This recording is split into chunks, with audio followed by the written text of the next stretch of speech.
Welcome back. We continue the conversation on sugar. This is a sector that clearly has been on headlines, the concerns and outlooks for Indian sugar sector. We are now joined by Gurdev Gill of Marex. Dev, hi. You perhaps heard the International Sugar Organization as we were chatting, and he thinks there's a deficit going to be in this year, but he also believes that the prices could continue to stay northwards of 20, even 25 cents. What's your own sense on this? Yeah, thank you for having me. First of all, Manisha, as always. In terms of our opinion, and again, respectfully listen to both ISMA and ISO, we perceive and sort of agree with some of the narrative from large trading house organizations, which typically have been indicating that we have been in deficit between 3 and 5 years. And this is coming to a culmination and a sort of juncture for global prices, which has led us here. And going forward on prices, we estimate that they will be elevated still, but ultimately the juncture is rolling on and continuing to draw down stocks around the world, which are already incredibly tight, indicated in very strong domestic markets in various parts of the world, including India and China, or indeed we are now going to take a leg higher in the global prices and really come to a biting point where it comes to prices and a function of the stock and deficit. So as Marex, what are your own numbers when it comes to prices? Sure. I mean, so I believe last time I was here, we were talking, the market was around 23. We'd indicated 27. It was pretty much the high. We're now at a cruising altitude between 26 and 27 cents currently. We do respect that there is an important industry roll period right now, curtailing prices somewhat, but ultimately we think there are a few more cents on the price on the upside to come. And on this occasion, what has been particularly interesting is the engagement from consumers. So clearly there is some interest and appetite for consumers to continue buying even at these prices.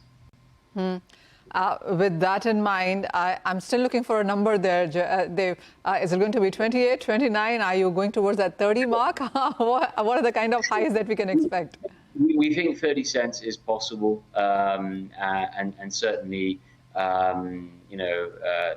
are incredibly kind of compelling reasons fundamentally for the price to continue increasing.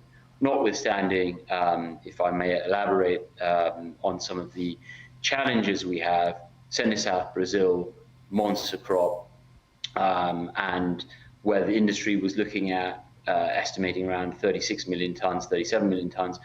The weather's been fine, apart from a bit of wet weather. We've had terrific yields, and shipment out of Brazil has been stellar.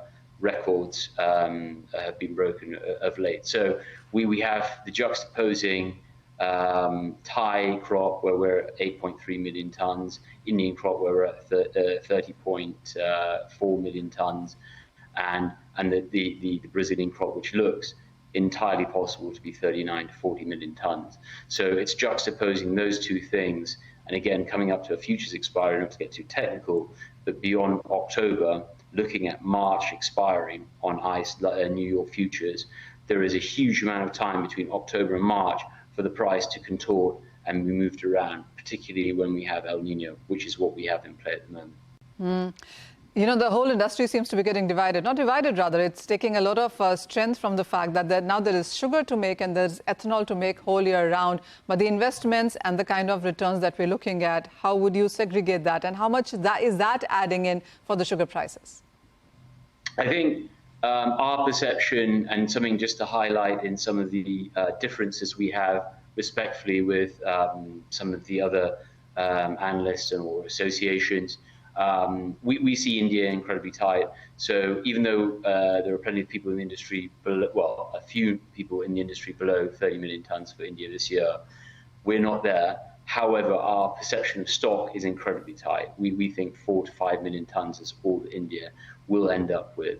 And we have a perception that the monsoon, okay, August was the most acute period of time, but going into September, we're still running behind, and you have a risk of an early withdrawal of the monsoon in October. You've mentioned festival demand, you've mentioned Diwali. We think things are incredibly tight, and we certainly don't see any exports for next year. The import element we dismiss in that you have this fantastic ethanol blend mandate, which you're following, but actually allows you a little bit of wiggle room, the tune of max 4 million tons, where you can actually move away from ethanol short term in order to create more sugar, in order to avoid an import scenario, which we don't think is the base case or likely. So that's the Indian part of the equation. In terms of Brazil, obviously, we have a consistent output there. Shipping is fantastic. Some of the challenges with logistics haven't been realized, so that will continue to provide ample interest and supply short term. However, looking beyond the October expiry, again, March is very much the Asian-centric element. And again, if we do see more spec activity and interest, it's going to be on March. It's going to push up the March prices, okay. and that's how we perceive the evolution to take. So, Dev, if you think that with the mandatory ethanol that India has to make, exports perhaps wouldn't happen, is the international market already factored that in, and how much of a price rise or a deficit do you see then coming in if India absolutely is absent from the market next year? For the most part, I believe that, or we believe that the market has taken certainly all this year a decision that exports won't take place. As Jose from ISO correctly mentioned, in our opinion, there's all about timing. It could come late, but our base case scenario is not such. I think going into 2024, we believe that the market would still be surprised and react somewhat to a categoric no export approach. And just, if I may add, that the very important thing right now is the monsoon and the disappointment, particularly in Maharashtra and Karnataka, is really something that cascades into next year. Typically, when we have a monsoon that disappoints and underperforms, it impacts to some degree this year, but really is something for next year. And that's something that we definitely think is going to be, and our crop tools are continuing to follow that sequence of events, which also would create a great deal of concern, especially in an election year, to be safeguarding the domestic stock situation in India. Well, absolutely. You have to look at the Indian markets first, and then the ethanol mandate, and then maybe export. And in the meanwhile, we've seen government also take stock of the Indian sugar itself with various stakeholders here. So there's plenty happening when you look at sugar as a sector, whether it's about sugar itself or ethanol. And then, of course, the pricing, which Isma also talked about. Dev, thank you so much, as always, for joining in and taking all of those questions so well. With that, it's a wrap on this edition of Commodity Champions. Thank you so much for watching.